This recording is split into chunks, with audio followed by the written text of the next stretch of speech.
قل هذه سبيلي أدعو إلى الله على بصيرة أنا ومن اتبعني وسبحان الله وما أنا من المشركين. بسم الله الرحمن الرحيم. الحمد لله والصلاة والسلام على رسول الله.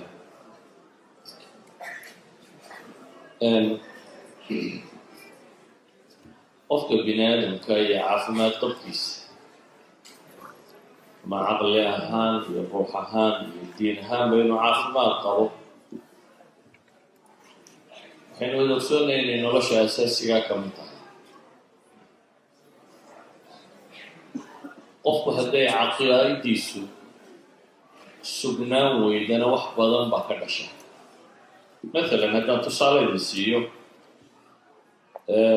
منظمة الصحة العالمية تقرير كذي 2007 waxay soo saareen 3,000 qof baa maalin kasta istila suicide intixaarka dadka sameeya 3,000 qof baa intixaar sameeya bay yidhaahdeen. wax ku dhow 450 milyanna idraabaad nafsiya kuwa casabiya baa haya. waa laga yaabaa qaybahaas inay dadka caafimaadka khuseeyaan, laakiin waxyaabahay sii tilmaameen baa waxaa ka mid ah mucadalaadka intixaabka ama averageka marka la eego dadka isdilaya bay yidhaahdeen mujtamacaadka muslimka iyo hayrulmuslim marka la isu eego mujtamacaadka muslimkaabuu aada ugu yaryahay. wuxuu aada ugu badan yahay maxay mujtamacaadka aan muslimka ahayn. إلهي سبحانه وتعالى القرآن وحكت المامية من عمل صالحا من ذكر أو أنثى وهو مؤمن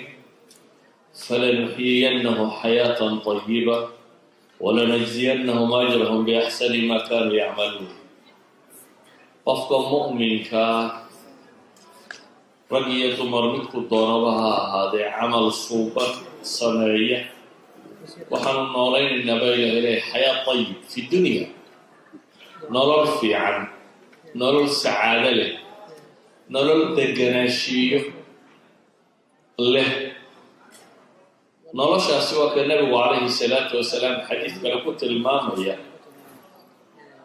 cajaban liamri lmu'min. waxyaab lagu nabigu yihi qofka mu'minka arrinkiisa waayo arrinkiisa oo dham isagu waa khayr. ina amruhu kulluhu khayr walaysa dalika liaxadin ila lilmu'min buu nabigu ku qeyday. arrinkiisa oo dhami qofuu wanaag yahay ma jiro qofka mu'minkaa mooyaane. dabeetana wuxuu nabigu yihi calayhi salaatu wasalaam in asaabathu saraa shakar fakaana khayran lah wain asaabathu daraa sabir fakaana khayran lah. haddii ay haleesho buu yidhi saraa haddii ay haleesho barwaaqo kibir iyo qooq iyo maandaqo kama qaada ee wuu ilaahay u mahadnaqaa. haddii dhibi qabsatana wuu sabraa buu nabigu leeya calayhi salaatu wasalaam. waxa keenaya qofku inuu sabro ama uu mahadnaqaa waxay tahay qofku markuu rumaysay adduunkani meeshii u dambaysay inaanu ahayn ee inay jirto janno iyo naar iyo meel laysku xisaabayo dambe. markuu arko qofku markuu wax waayo inaanu xirmaanku ahayn wixii ugu dambaysay ee nolosha oo nolosha inuu ka quustaanay meesha oo laynin. marka ay timaado qofku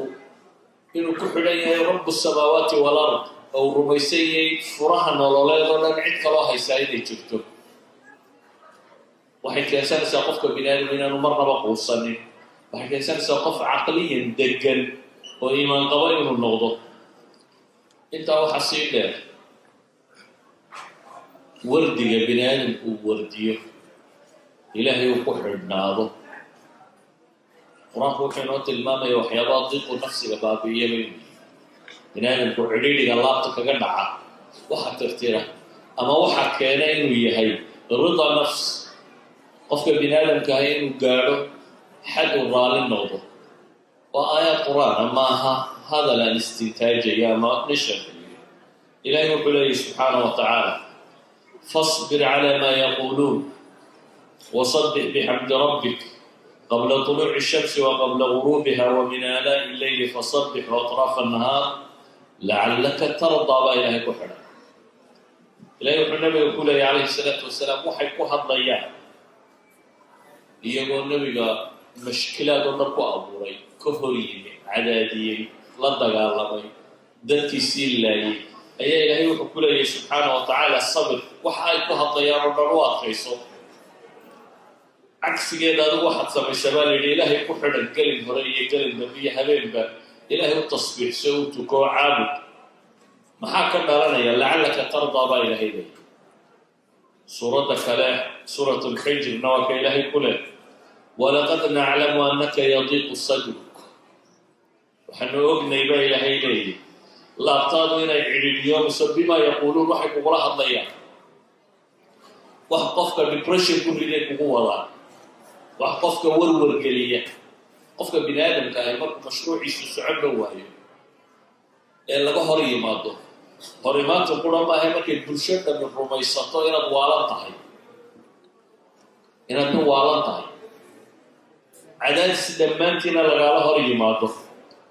ilaahay wuxuu nabigu ku leeyahy calayhi salaatu wasalaam waa ognay in laabtaadu cidhiidhiyoobi doonto waxa ay samaynayaan ama waxay ku hadlayaan ee maxay samee baa layidhi fasabbix bixamdi rabbika wakun min asaajidiin mushkilaadkaaga waxa xambaaraya tane waxaad samaysaa ilaahay u tasbiixso oo waxaad ka mid noqotaa kuwa sujuudaya ee cibaadaysanaya qofka muuminkii marka uu rumeeyo allaha dunida abuuray inuu isagu ka taliyo aadana ka taliya aanu jirin marka uu rumeeyo mafaatiixu alqadaa'i waalqadar inay isaga gacantiisa ku jiraan marka uu rumeeyo problem kasta oo soo mara inuu xal leeyahy ilaahay baa wuxuu leeyahy waman yattaqi illaaha yajcal lahu makhraja wayarsuqhu min xaysu laa yaxtasib qofkii alla ka cabsada ilaahay makhrajku waa way out insaanku markuu mushkiladu ka tiro badato wuu dumaa xag ixbaata buu gaadha uu dumo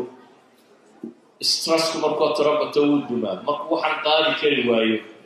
laakiin markuu rabbigii ku xidhan yahay ma dumo rabbigii markuu ku xidhan yahay wuxuu rumaysan yahay dhib kastoo haysata inay solution leedu rumaysan yahay qofka insaankiina haddaanu quusanina uu rumaysto wax kasta inuu xal u heli karo rabbigii gacantiisana ay ku jirto biyadihi alkhayr biyadihi almulk waxaad fududaanaysaa nolosha iyo siduu ula dhaqmo saa daraaddeed caafimaad qabka maskaxeed ama diineed wuxuu yahay qofka oo mutasino muctadila qofka oo baalansida qofka oo isu dheeli tiran oo aanay mashkilaadka adduunyo ku haynin wax dhibaba ama aanay ku weynayn